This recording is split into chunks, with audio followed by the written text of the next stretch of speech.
नमस्कार, माझं नाव रोहिणी, मी गेवरा तालुक्यातून आलेली आहे.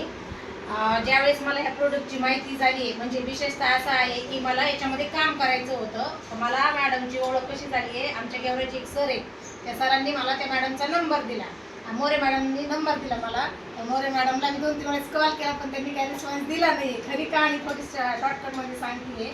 नंतर मी कॉल केला तर त्या म्हणे, मॅडम तुम्ही बीडला या. मी बीडला आल्याच्यानंतर मला असं आधी वाटलं मला काहीतरी काम घ्यायचं किंवा कामच करायचं. मला या प्रोडक्टविषयी काही माहिती नव्हतं आधी.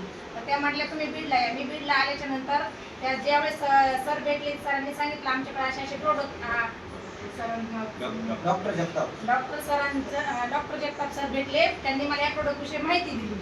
तर त्यांना मी सांगितलं की आपल्याला हे असं प्रोडक्ट आहे, असं काम आहे, अशी कंपनी आहे बाबा. तर त्यांना म्हटलं सर मला एवढा भयान त्रास आहे ना, म्हणजे गुदखाण्याचा त्रास आहे, पोट पण दुखतंय. तर मला ते दुसऱ्या सरांनी थोडं औषध दिलं. तर ते औषध मी का नाही घेतलं, कारण मला आयुर्वेदिक जमत नव्हतं. मला उलट्या आणि हे होत होत्या, त्याच्यामुळे माझा विश्वास बसत नव्हता. पण मी त्या सरांनी मला म्हणले होते तुम्हाला काय होतं तुम्ही आधी औषध घ्या.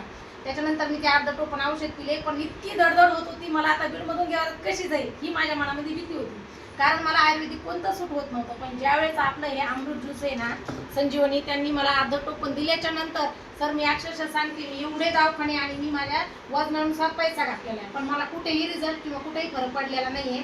ज्यावेळेस मी अमृत संजीवनी हे ज्यूस घेतलं, तर आता 3 दिवस झाले फक्त घेते, तेव्हापासून माझ्या म्हणजे जे शरीरात जो बदल झालाय ना, तो मला इतकं म्हणजे एवढं वाटतं. सर मॅडमला हे पण म्हटले, मी कुणी घेऊ अगर न घेऊ, मी स्वतःच या कंपनीमध्ये प्रयत्न करणार आणि माझ्यासारख्या जे महिला आहेत त्यांच्यापर्यंत हे जीवन अमृत संजीवनी नेऊन पोहोचण्याचं काम करणार. आणि याचा रिझल्ट इतका खूप सुंदर आहे ना, हे मला अख्ख्या महाराष्ट्रात जरी म्हटलं सर तर कुठंच काही भेटला नाही. इतके प्रोजेक्ट म्हणजे आयुर्वेदिक वापरले, पण मला असा रिझल्ट कुठं नाही आला. ह्या औषधाने मला इतका रिझल्ट आला. तुम्हाला कोणत्या आजारावर रिझल्ट आला ते सांगा. मला पिशवीचा प्रॉब्लेम आहे, मासिक पाळी आणि ओटी आणि पोट. जेवलं की माझं पोट फुगायचं आणि मला इतका चालायला सुद्धा त्रास. इकडे येता वेळेस मला चालता सुद्धा येत नव्हतं, मला स्कूटी पण चालवता येत नव्हती. पण त्या फक्त अर्ध्या मिनिटांनीच एवढा मला फरक झाला.